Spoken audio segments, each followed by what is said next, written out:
So what is trigger? A trigger is a database object that is automatically executed or fired when such a event such as inserting, updating, and deleting of the record system. Okay, that is what trigger is, guys. So have you understand the concept of triggers? Ashish, Geetika, Yes, sir. Jivida, Yes, sir. Lokesh. Yes, Yes. sir. Yes, yes. So Yes, sir. that is what triggers is. Yes, I'm showing everything practically to you. I'm not saying any theoretical things. Okay, you should try to learn. Okay, so everything I'm crystal clear. I'm telling you with the examples. Okay, try to learn the scenarios, guys. Right. So that is about triggers, guys. Okay. Next, we have something called as commit, rollback, commands in SQL. We have something called as commit and rollback. So let us see what is this commit and rollback. So if you come here, so transaction control language, we have something called as TCL, we have something called as commit, we have something called as rollback. Okay. So what is that? We have something called as commit, we have something called as rollback, and this comes under this transaction control language. Okay. So let us see what is this commit and what is this rollback with examples. Fine.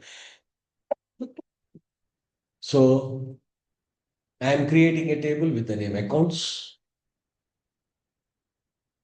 creating a table with the name accounts. We have accounts table. No. Okay. Refresh and check. We don't have accounts table. Okay. I'm creating a table with the name accounts. Run that one. So run it. So we had created a table. If you see here, this table accounts, it consists of account ID, which is integer, and it is noted as primary key.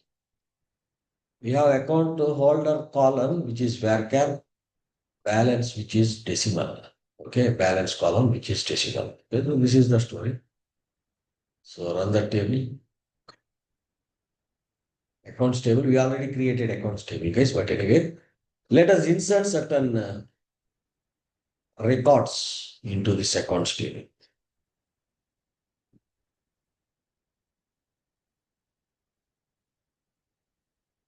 I'm inserting certain records into accounts table. So let us say select star from accounts.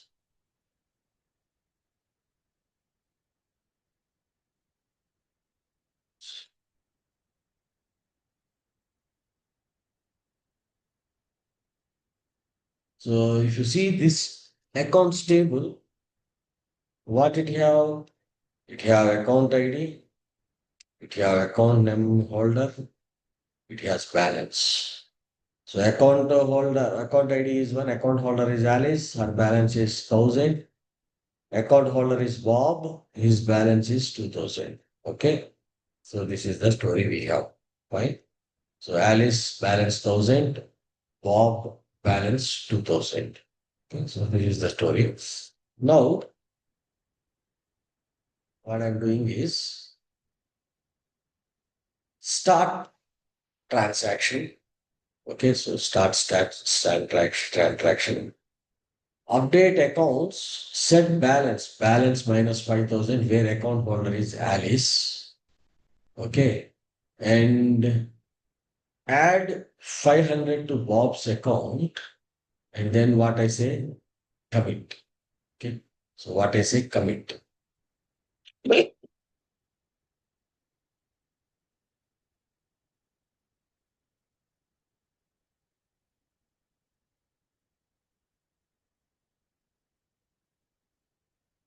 Section.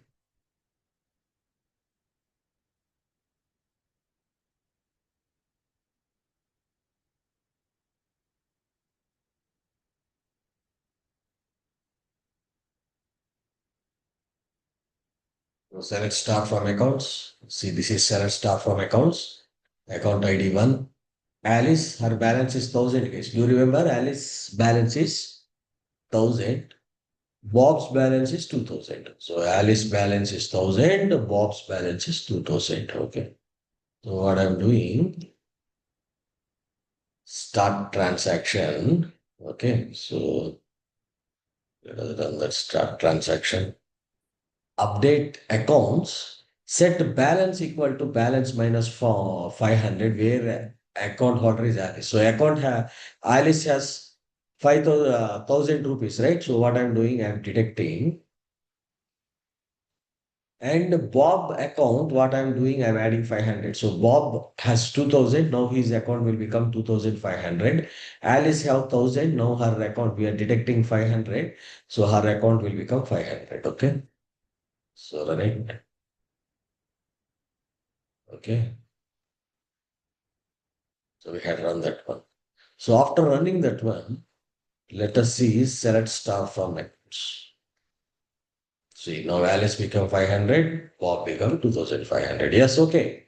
Fine. Whatever I had done is good. Correct. So what I'm doing, I'm saying commit. That means, yes, the change is for permanent. So the change is for permanent. Now what I'm doing, I am deducting 3,000 rupees from Alice account, deducting 3,000 from Alice account,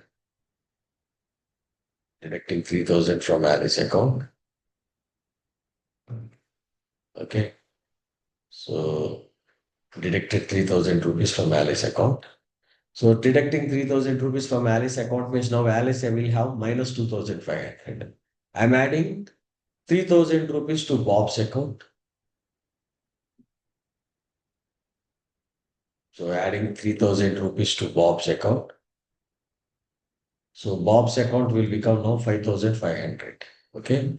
So now select star from accounts. Correct. See, Alice minus 2,500. Bob's 5,500. But I had done a mistake. I should not add to my deduct amount 2,000 minus, I should not deduct that much amount from Alice account, or I should not add that much amount to Bob's account. Okay, so this is minus 2,500 now. This is plus 5,500. I don't want this change to be done. So what I do, I go here, I say roll back. Go here, paste it, say roll back, roll back. Now go to accounts table. Okay. So to change, okay. I'll do one thing is I will change again. So this time what I'm doing, I'm selecting start transaction. We have to select this one, start transaction. So come here, let us update deducting a 3,000 rupees from Alice account and adding 3,000 rupees to Bob account. Now check select star from accounts. See now the balance of Alice is minus 5,500. Bob account is 8,500. So I don't want this change. So what I can do, I can go to roll back. So come here, go here, roll back. Now check select star from accounts. See, the change is rolled back. Now it became minus 2,500 and it became 5,500. Okay. So what is the mantra before you use? You first select transaction, then you run the commands, and after that if you don't want that, if you want that change permanently, you run commit. If you don't want that change, you run rollback. Rollback means do the change, whatever changes I had done, please undo that one. That is rollback. So commit means whatever changes I had done, if it is permanent, then what you do, you commit that one. Okay. So both this commit and rollback, it comes under transaction control language. Okay. So this is commit and rollback. Next, let us see this data control language, DCL, grant revoke. So what is this grant and revoke, guys? Grant means giving a permission. So let us see uh, practically.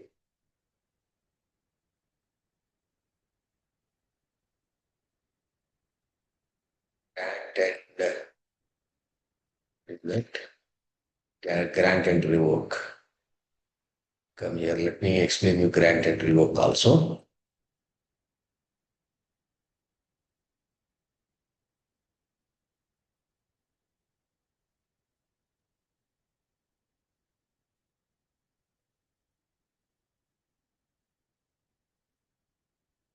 You check it, guys, where it is. Just a moment.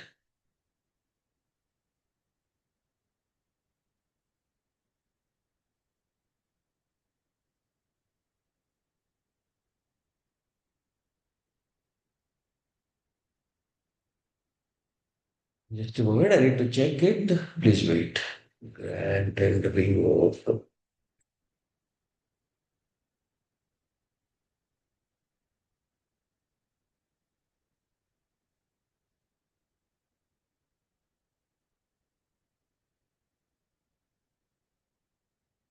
Before going to grant and revoke, guys, if you see here, this is grant and revoke. Okay. Suppose here I have a table. Table employees file, employee ID, automatic income, first name, last name, and all insert into records. This thing. Grant, select, insert onto employees. Okay. So I'm creating a table. So listen here, guys. I'm creating a table, guys, with the name employee 6. Let me make it as employee 6 because employees 5 is already there. If you see employees 5 is there. So I had created a table with the name employee 6. So it has employee ID, first name, last name, department, salary. Okay. So what I'm doing, I'm inserting certain records. So I'm inserting certain records into this employee 6 records. Okay. So select star from employee 6. Select star from employee 6. So let's start from employee 6. Correct. First employee ID, first name, last name, department, salary, and also we have different employees like this. Okay. So now what I do is if I run this command, grant, select, insert on employees to root at the rate localhost. Okay. So grant, select, insert on employee to root at the rate localhost. That means you are giving some permission to this person. What is this root? Root is the username. So my username is root. If you check your username also root. Localhost, this is local. That's the reason. But in real term, what happens in the place of root, you will give the employee name. Suppose Rajesh is the employee name. And we'll give the Rajesh IP address, whatever IP address he has, something like that, or the database address. So these details will be given by the network people. So once this details is given, this Rajesh can access this employee 6 table and he can do certain operations like insert, select, update, or unearth anything on this employee table. So we will know which employee is handling this table and all. Okay, so which employee in the office is organizing, is taking that, accessing that table and all. So if you see here, if I say grant, select, revoke, and all, select, insert, so the permissions will be given to this person. Okay. So the permissions are given to this person with that username and the IP address and other things. Suppose I want to stop the permissions. Morning 10 o'clock office starts, I want to give permission. And after 6 o'clock, I want to stop the permission for that employee to access this table employee 6. So in that case, what I will do? I will say revoke. So I will say revoke.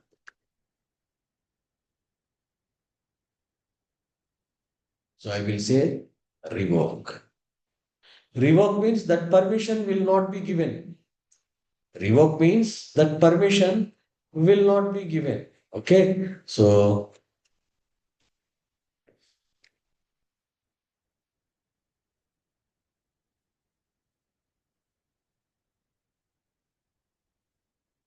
see here, I will say revoke.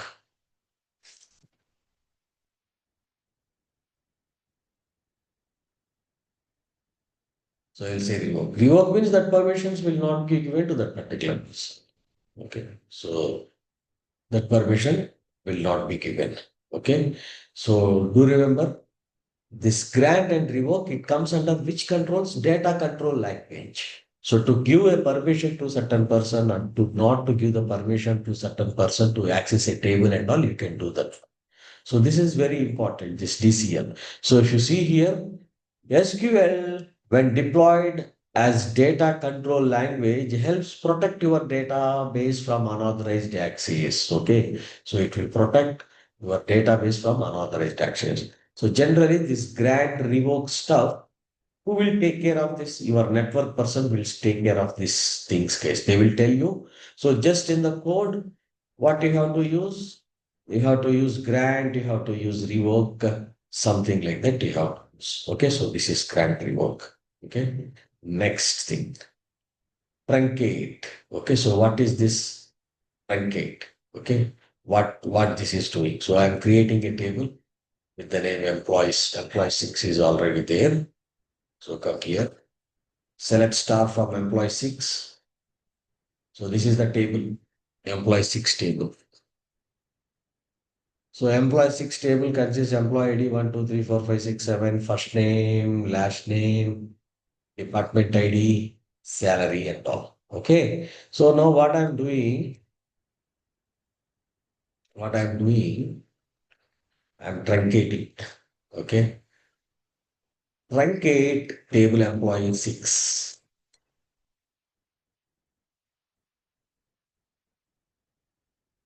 Truncate table employee 6.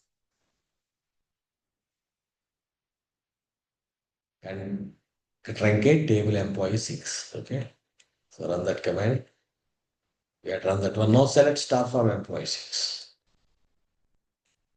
See, the data will be not there, but the structure will be there. The schema will be there. See, employee ID, first name, last name, department, salary. So truncate means, if you see here, this truncate comes under data definition language. Truncate means it will delete the records, but the schema will be there. Okay. Suppose if I say drop, okay, suppose if I say drop, so let us insert these records into employees table. So I will setting. So select star from employees. Okay. So this time what I am saying instead of truncate, drop. So drop, okay, table employee 6. Run it. So select star from employee 6. See, it is saying that employee 6 does not exist. Employee 6 does not exist. So what is the meaning? A drop command will delete the table permanently. Do remember, delete is different, drop is different. So drop and truncate is the one which we need to remove something. Delete, it will delete the records only, not the table thing. So drop, when you use drop, the table will no more exist. When you use truncate, the schema will be there. So just now we had seen when you use truncate, schema is there, rows are deleted, removed. When you use drop, the complete table will be removed from the database. Okay, so it is saying what it is saying. Table employee 6 does not exist. Okay, so if you see here, it is not there even here also. Refresh and check. Is not there also. Okay. So that is the story, guys. Okay, that is the story. That is the difference between drop and truncate. So we had seen how to create, how to alter. We had seen select, update, delete, insert. We had seen grant. We had seen revoke. We had seen commit. We had seen rollback. Okay. So we had seen different types of joins. We had seen how to join three tables. We had seen what are subqueries. We had seen what are stored procedures. We had seen what are triggers. Okay. And all this stuff we had seen in today's session, guys. Okay. So Monday session, what we are going to do is how to handle your front end with the database, or how to handle your Python code. So how to load a table in Jupyter Notebook, how to retrieve the data and all, how to do the manipulations in the Python and all. So we are going to see an interesting topic in the Monday session. So please don't miss the Monday session. Okay. So Monday we are going to complete this MySQL concepts. Fine. So that's the thing, guys, for today. So I will stop